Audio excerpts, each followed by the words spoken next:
¿Qué tal? Muy buen día a todos, bienvenidos a esta nueva sesión. Les habla su amigo y servidor, el licenciado en Derecho Israel Mendoza. En este momento me encuentro cursando la materia de amparo penal de la maestría de amparo de la Universidad de Insurgentes, impartida por el maestro Arturo Trujillo Ramos, a quien le envío un cordial saludo.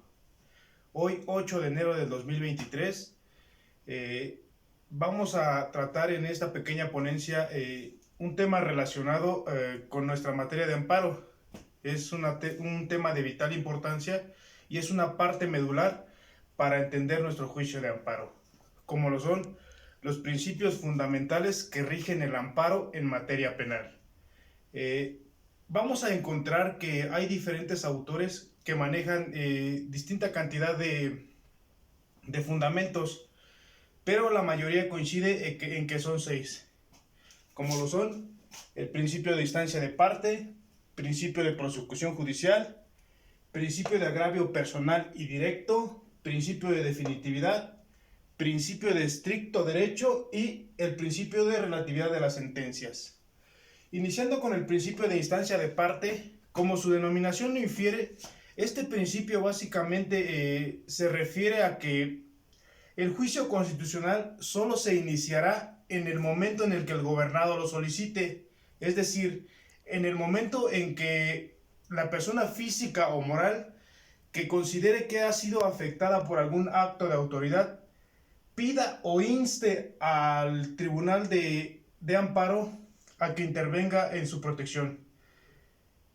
En otras palabras, los órganos de amparo no están legalmente facultados para actuar en favor de la persona a quien la autoridad le ha violentado alguno o algunos derechos. Por ejemplo, en este caso, nunca el tribunal, a través de sus trabajadores, en este caso de sus jueces o magistrados, nunca van a venir y me van a decir: Israel, te voy a iniciar un juicio de amparo porque la autoridad, a través de este acto de autoridad, te ha violentado uno o más derechos. Eso no va a suceder. Yo, como afectado en este caso, en el momento en el que considero que se me ha violentado alguno de mis derechos, debo de acudir en mi carácter de quejoso ante el tribunal a solicitar la protección del amparo. Eso es a lo que se refiere este principio. Continuando con el principio de prosecución judicial, este principio básicamente se refiere a que el juicio de amparo debe revestir en su trámite y procedimiento el carácter de un proceso judicial con todas sus etapas que establece la jurisdicción, como son la presentación de la demanda, la contestación, la presentación de pruebas, la admisión y su desahogo, así como el tiempo para formular alegatos y la emisión de una sentencia. Entonces, así como cualquier otro juicio de otra índole, se deben respetar las formalidades que establece la legislación actual o la legislación vigente, con todas las etapas, como cualquier otro juicio. Continuando con el principio de agravio personal y directo, este principio nos dice que solamente la persona física o moral que se considere afectada por el acto de autoridad, en este caso a quien se le hayan facultado directamente sus derechos humanos, es la única persona facultada para acudir ante los órganos de amparo a solicitar la protección y el amparo de la ley. ¿Qué quiero decir con esto? Yo, por ejemplo, no puedo ir ante el tribunal a solicitar la protección de mi vecino, por ejemplo, porque fundamentando que la autoridad le está vulnerando sus derechos a través de algún acto de autoridad. Pero hay que poner énfasis en este principio, porque en este caso sí puede presentar la otra persona solamente en algunos casos, como lo son el abogado defensor, su representante legal o su asesor jurídico, en algunos de los casos en que él personalmente no pueda acudir ante la instancia a solicitarlo.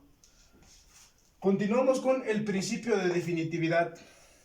Este principio se refiere a que antes de acudir a tramitar el amparo, a entablar un amparo, se deben de agotar todos los medios ordinarios que establece la ley. Es decir, en un juicio ordinario debemos de esperar a que se emita una sentencia y posteriormente continuar con la siguiente instancia, que sería la apelación. Una vez que no tengamos una respuesta favorable, a lo mejor, o que consideremos que se han vulnerado nuestros derechos, podemos solicitar el amparo. El amparo tiene que ser la última herramienta que tiene el gobernado para solicitar la protección de la ley en caso de que se le haya vulnerado su esfera jurídica. Pero este principio también tiene algunas excepciones. Cuando se trate, por ejemplo, de riesgos de perder la vida, de arraigo o alguno de los presupuestos que establece el artículo 22 constitucional, que también se denominan penas inusitadas, no va a ser necesario agotar el principio de definitividad. En el preciso momento en el que la autoridad te vulnere algún derecho, en ese momento nosotros podemos acudir a solicitar el amparo de la ley. También cuando se trata de menores, no es necesario agotar ese recurso.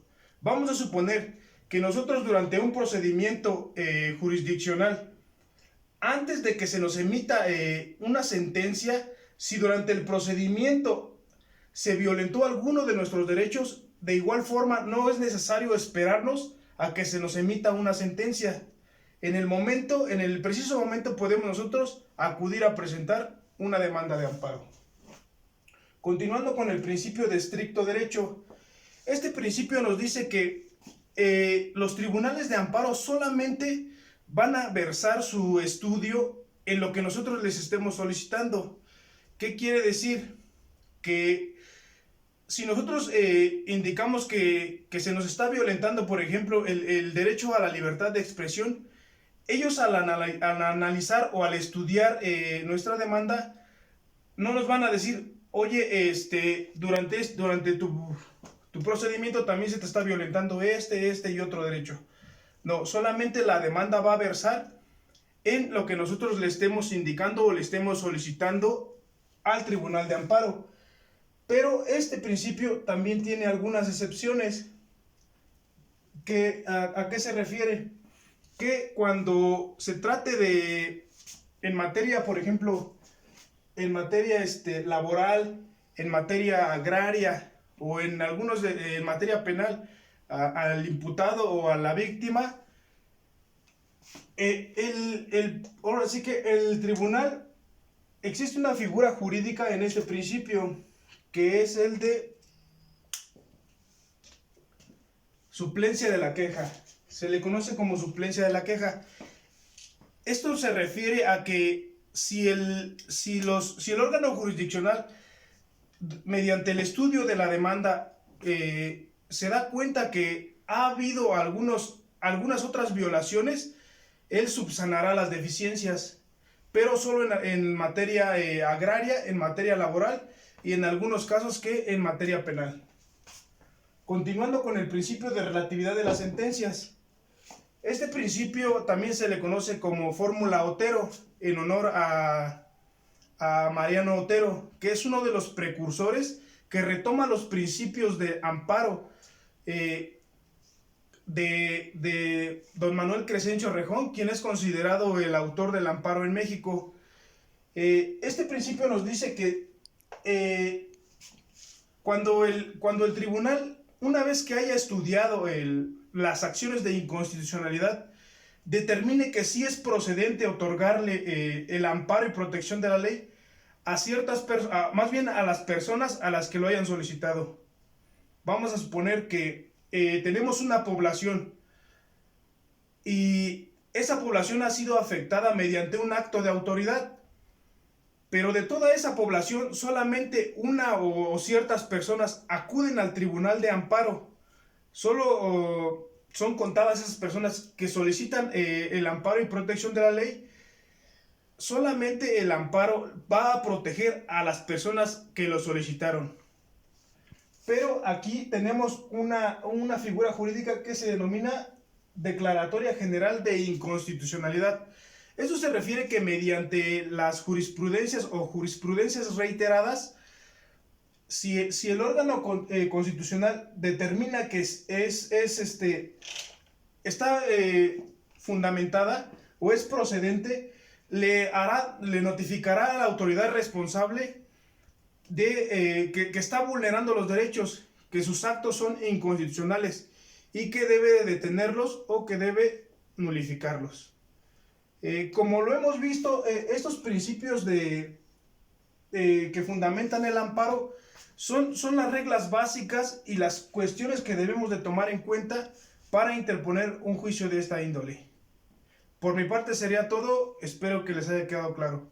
Gracias por su atención y nos vemos para la próxima.